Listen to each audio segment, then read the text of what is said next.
The most successful real estate investors I have ever interviewed all shared one confession that almost none of them wanted to say out loud. They lost money on purpose. Not because they were careless, not because they made a rookie mistake, but because they planned it that way from the very beginning. And here's the part that should make you stop everything you are doing right now. The investors who tried to make money on their first property, most of them are still stuck, still waiting, still watching from the sidelines, while the people who failed on purpose are sitting on portfolios worth millions of dollars today. So before you spend another minute searching for that perfect first deal, you need to understand the game that nobody in mainstream financial media wants to explain to you. Because once you see it, you cannot unsee it. Let me take you back to a conversation I had with a man named David. He sold his first property at a loss of roughly $14,000. His family thought he had lost his mind. His colleagues at work told him to stick to his day job, but David did not care because he was not buying a property. He was buying an education, a network, and a leveraged position that the $14,000 could never have purchased anywhere else. Within 4 years, David owned 7 properties. Today, his net worth sits comfortably above $3 million. And he still says that losing that $14,000 on his first deal was the single best financial decision of his life. So what exactly did he buy with that loss? First, he bought real experience. There is a concept in wealth building that almost nobody talks about openly called tuition. Every investor, every entrepreneur, every self-made millionaire pays tuition to learn how the game actually works. The lucky ones pay their tuition on a small, controlled first transaction. The unlucky ones pay it on their 5th or 6th deal when the stakes are dramatically higher. David chose to pay $14,000 to learn how negotiations work, how contractors behave, how tenants operate, and how local markets move in real time. You cannot get that from a book, a podcast, or a YouTube channel, including this one. Second, he bought credibility. When David walked into his second deal, he was not a first-timer anymore. He had closed a transaction. He had navigated inspections, title searches, financing structures, and a sale.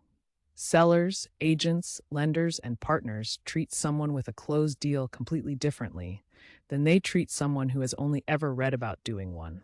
That credibility unlocked better terms, lower rates, and access to off-market opportunities that beginners simply never see. If you are finding this valuable right now, do me a quick favor and hit that subscribe button. I release videos every week that break down the real psychology and strategy behind how ordinary people build extraordinary wealth. Hit the like button too. It tells me you want more of this. Third, and this is the part that most people completely miss, David bought speed.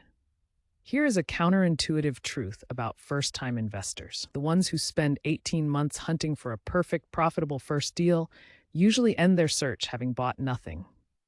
Analysis paralysis is not a personality flaw. It is a predictable consequence of placing too much financial pressure on one transaction. When you accept that your first property is an investment in learning rather than an investment in profit, the decision-making friction drops almost entirely. You move, you close, you begin. And in real estate, beginning is everything. The investor who closes their first imperfect deal in month 3 will almost always outperform the investor who finds their perfect deal in month 22. Time in the market, even on imperfect terms, compounds in ways that waiting never can.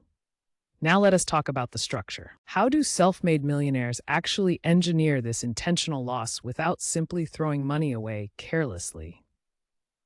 There is a critical difference between a strategic loss and a sloppy one. The strategic version looks like this.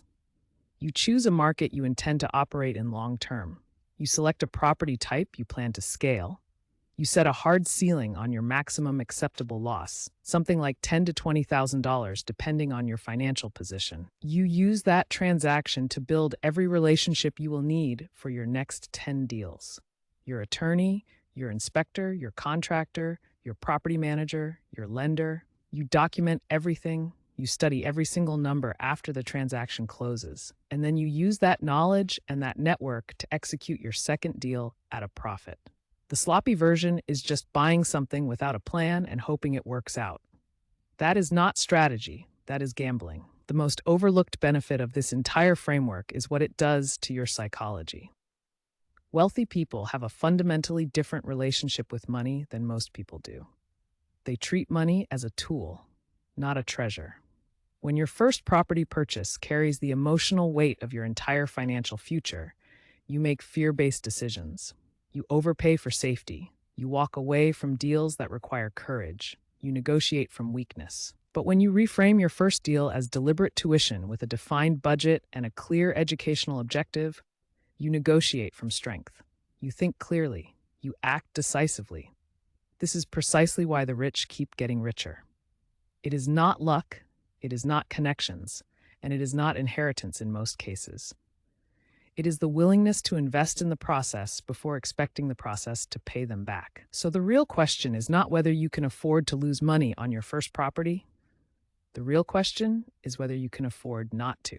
Because the cost of the perfect deal that never gets made is invisible on a spreadsheet, but devastating in your actual financial life. David did not lose $14,000. He invested $14,000 in becoming someone who could build a $3 million portfolio. The only difference between that story and yours is the decision you make next. If this changed how you think about real estate and wealth, share this video with one person who is still waiting for the perfect first deal. And subscribe right now, because what I cover next week will challenge everything you think you know about passive income. You do not want to miss it.